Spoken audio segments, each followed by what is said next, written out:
नाटकच चालू आहे. या माझ्या द्वारकेच्या साम्राज्यात आज कशाची न्यूनता नाही.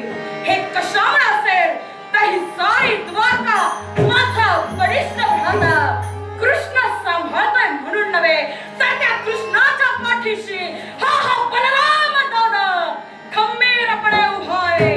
म्हणूनच अगासुर, बगासुर, हेडकासुर, पुतना मावशी अशा एक ना अनेक जणांनी स्वाऱ्या केल्या, पण माझ्या कृष्णाच्या पराक्रमामुळे आणि पाठीशी असलेला बलराम दादांचा हात यामुळे प्रत्येक जणांना अपयश मिळालं. एवढंच नव्हे तर तो मगध नगरीचा राजकर्ता, होय मगध नगरीचा राजकर्ता जरासंध, यानंतर एकदा नव्हे, दोनदा नव्हे, तीनदा नव्हे, 17 वेळा माझ्या द्वारकेवर स्वारी केली.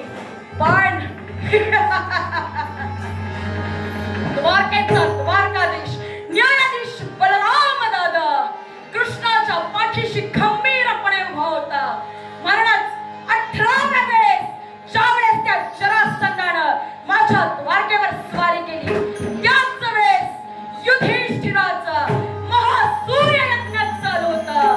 आणि त्याच यज्ञावेळेस मी माझ्या कृष्णाला सांगितलं, कृष्ण या जरासंधाचा वध तुलाच करायचाय, पण तो असा आणि तसा नव्हे तर तुझ्या युक्तीच्या जोरावर. हे ऐकताच माझा कृष्ण अगदी हुशार. माझ्या कृष्णानं काय केलं असेल तर भीमाला सूचना केली. एका नारळाच्या झाडाच्या पातीच्या सहाय्यानं कृष्णाने माझ्या भीमाला एक सूचना केली. आणि ती सूचना कोणती असेल तर एका पातीची बाजू दुसऱ्या बाजूला आणि दुसऱ्या पातीची बाजू दुसऱ्या बाजूला. असं करताच भीमाने ती माझ्या कृष्णाची खूण ओळखली. भीमही डोक्यानं हुशार.